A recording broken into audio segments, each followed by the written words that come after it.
আমার কথা শোনার জন্য আবারও আপনাদের ধন্যবাদ। টেনশনে আছে ভারত, ভারতের দাদাগিরিও শেষ। কেননা পাকিস্তান থেকে পেঁয়াজ, খেজুর, চিনি, চাল, ডাল, তেল, লবণ সব আসতেছে। আরও আসতেছে চীন থেকে, তাইওয়ান থেকে, আফগানিস্তান থেকে খেজুর আসতেছে। এই পুরো রমজান মাস, সামনে যে রমজান মাস আসতেছে, পুরা খেজুরের সাপ্লাই আফগানিস্তান দিবে। তাহলে বাংলাদেশের কোনো চিন্তা আছে? না, কোনো টেনশন নেই। আমরা ভারতের কাছ থেকে যেমন কিনে খাই, বিশ্ব বাজারের কাছ থেকে আমরা ঠিক কিনেই খাবো। ভারতের সাথে আমাদের আর এত পীড়িত দরকার নেই। ভারত এই কারণে বাংলাদেশ থেকে যে 15 বছর মাগনা নিয়ে আসছে, সে মাগনা তো এখন পাইতেছে না, যার কারণে বিভিন্ন ইস্যু দিয়ে বাংলাদেশের দিকে তারা আঙ্গুল তুলতেছে, হুমকি ধামকি দিচ্ছে। কিন্তু আমাদের মেন সমস্যা হচ্ছে বাজার। এই বাজার আমরা ভারতের কাছ থেকে কিনে নিতাম, আজকে তারা সেইটার পরেও তারা হুমকি দিচ্ছে যে 97টা আইটেম ভারত থেকে আমরা কিনে নিই, সেই 97টা আইটেম তারা বন্ধ করে দেবে। এটা বলতেছে যে বিজেপি যে নেতা বারবার ভোট দল বদলায়, পাল্টি খায়, এই লোক বলতেছে সব আইটেম বন্ধ করে দিতে, ভিসা বন্ধ করে দিতে, হোটেলে আর থাকতে দেবে না, রেস্টুরেন্টে খাইতে দেবে না, বাংলাদেশিদের আর ঢুকতেই দিবে না। এরকম ভাবে দিনের পর দিন এই বিজেপি নেতা শুভেন্দু হুমকি দিয়ে যাচ্ছে। যাই হোক, তার হুমকি তার দেশেই থাকুক, সে শুধুমাত্র কিছু টুপাইস কামানোর জন্যে, কিছু ভোট নেয়ার জন্যে সে বাংলাদেশকে টার্গেট করে বসে আছে। আরে ভাই, তার দেশের মানুষই এখনো নানান সমস্যায়, তার দেশের মানুষই এখনই সে রেল লাইনের উপরে, তারপরে মাঠে ঘাটে ফাঁকা জায়গায় এখনো বাথরুম করে, টয়লেট করে, সেইগুলোর খবর রাখে না, খবর রাখতেছে বাংলাদেশের খবর। এই হচ্ছে একজন নেতার অবস্থা। শুধুমাত্র বাংলাদেশ এখন বিশ্ব বাজারে উঠে গেছে, বিশ্ব বাজার থেকে তারা বাজার করতেছে, আমদানি করতেছে বিভিন্ন পণ্য। এইটার জন্য ভারতের মাথা নষ্ট। এই বিষয়ে প্রথম আলো কি বলছে দেখা যাক। পাকিস্তানতে আমাদের দেশে এখন কি আসতেছে। পাকিস্তানের করাচি বন্দর থেকে চট্টগ্রামে সরাসরি কন্টেনার জাহাজ যোগাযোগ চালু হয়েছে গত সপ্তাহে। প্রথমবার নতুন এই পরিবহন সেবায় পাকিস্তানের করাচি বন্দর থেকে জাহাজে করে সরাসরি কন্টেনার পণ্য আনা হয়েছে চট্টগ্রাম বন্দরে। এই সেবা চালুর আগে পাকিস্তানের কন্টেনার পণ্য তৃতীয় দেশে চট্টগ্রামে আনা হতো।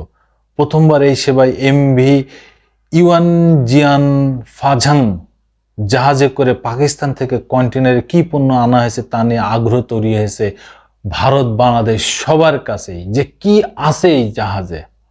বিশেষ করে ভারতের তো মাথা ব্যথা, মাথা চুল পড়ে যাচ্ছে এতক্ষণে ভারতের। এই নিয়ে সামাজিক যোগাযোগ মাধ্যমে নিয়ে চলছে আলোচনা সমালোচনা। এখন দেখা যাক কি আসছে কন্টেনারে। মঙ্গলবার চট্টগ্রাম বন্দর ছেড়ে যাওয়ার আগে জাহাজটি থেকে 370 একক কন্টেনার নামানো হয় বন্দরে। এর মধ্যে পাকিস্তানের করাচি বন্দর থেকে আনা হয়েছে 297 একক কন্টেনার।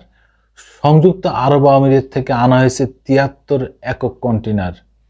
শিপিং ও কাস্টম সূত্রে জানা গেছে, পাকিস্তান থেকে আমদানি হওয়া কন্টেনারে রয়েছে শিল্পের কাঁচামাল ও ভোগ্যপণ্য। এইসব পণ্যর ওজন 6,337 টন। পাকিস্তানের 18টি রপ্তানিকারক প্রতিষ্ঠান এইসব পণ্য সরবরাহ করেছে। মূল কথা হচ্ছে কি, যে আমরা কেন, বাংলাদেশ কেন পাকিস্তান থেকে মাল আনলো, রপ্তানি করলো, এই কারণে বিশেষ করে আরো বাংলাদেশের যে গার্মেন্টস পণ্য ভারতের বন্দর থেকে যে বিভিন্ন দেশে যেত, ইউরোপে যেত, সেটাও তো এখন যাচ্ছে না। বাংলাদেশ এখন মালদ্বীপের বন্দর ইউজ করতেছে। ভারত সব দিক থেকে তাদের মাথা ব্যথার কারণ হয়ে দাঁড়িয়ে গেছে। এই জন্য বাংলাদেশকে বিভিন্ন রকম এই হুমকি ধামকি দিচ্ছে। হুমকি ধামকির কোনো কাজ নেই ভাই। তালিকা অনুযায়ী পাকিস্তান থেকে জাহাজটিতে করে সবচেয়ে বেশি আনা হয়েছে সোডিয়াম কার্বনেট, যা সোডা অ্যাশ, টেক্সটাইল সহ বিভিন্ন শিল্পের কাঁচামাল হিসেবে ব্যবহৃত হয়। এটি মোট 115 কন্টেনারে রয়েছে সোডা অ্যাশ। দ্বিতীয় সর্বোচ্চ আমদানি পণ্য হল খনিজ পদার্থ ডলোমাইট রয়েছে 46 কন্টেনারে, মোট 35 একক কন্টেনারে আনা হয়েছে চুনাপাথর, ম্যাগনেসিয়াম কার্বনেট আনা হয়েছে 6 কন্টেনারে। এছাড়া কাঁচা শিল্পের কাঁচামাল ভাঙ্গা কাঁচ আনা হয়েছে 10 কন্টেনারে। শতভাগ রপ্তানিমুখী পোশাক শিল্পের কাঁচামাল, রং, কাপড় ইত্যাদি রয়েছে 28 কন্টেনারে। একটি কন্টেনারে রয়েছে গাড়ির যন্ত্রাংশ। এসব পণ্য আমদানি করেছে আকিজ গ্লাস কারখানা, Nasir float glass, Pacific jeans, x ceramic, square limited সহ বিভিন্ন প্রতিষ্ঠান।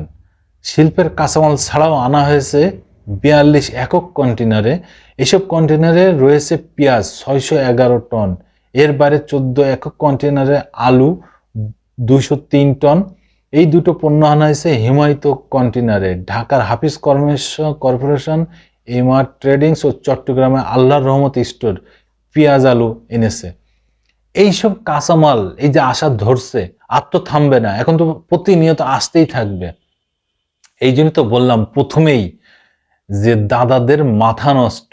ভারতের এখন চুল পড়া মানে শেষ পর্যায়ে। এখন তারা সবাই দেখবেন যে টাক হয়ে গেছে এই চিন্তায় যে বাংলাদেশ কেন বিশ্ববাজারে, বাংলাদেশ তো থাকবে ভারতের দরবারে, ভারতের কাছে নতজানু হয়ে। গতকালও যে আসিফ মাহমুদ সজীব ভুইয়া উপদেষ্টা, তিনি বলেছেন নতজানুর দিন শেষ, আর নতজানু হবে না। সমন্বয়ক হাসনাত আব্দুল্লাহ বলেছেন ভারতের সাথে এখন কথা হবে চোখে চোখ রেখে। এইভাবেই চলতে থাকবে, কথার ভিতরে চলবে। এবং খুব রিসেন্টলি 2-1 দিন আগেই আসছেন ভারতের পররাষ্ট্র সচিব বিক্রম মিস্ত্রি। তিনি এসে তো অনেক কিছু বলে গেলেন, তার ভিতরে একটা কথা ইম্পর্টেন্ট, তিনি বললেন হাসিনা যে ভারত বসে যে কথাগুলো বলতেছেন এটা ভারত সরকার সমর্থন করে না। আবার দেখেন ইনি যখন সাংবাদিকের সামনে সবকিছু এগুলো খুব উচ্চ স্বরে হাই স্পিডে বলতেছেন, কিন্তু এগুলো কিন্তু তিনি বন্ধ করতেছেন না, তার সরকারও বন্ধ করতেছে না। যাই হোক দর্শক বন্ধুরা, আপনাদের যদি কিছু বলা থাকে অবশ্যই আমাকে কমেন্টসে জানান। ধন্যবাদ। আবার আসবো নতুন কোনো কথা নিয়ে, নতুন কোনো ঘটনা নিয়ে। আমি প্রিন্স।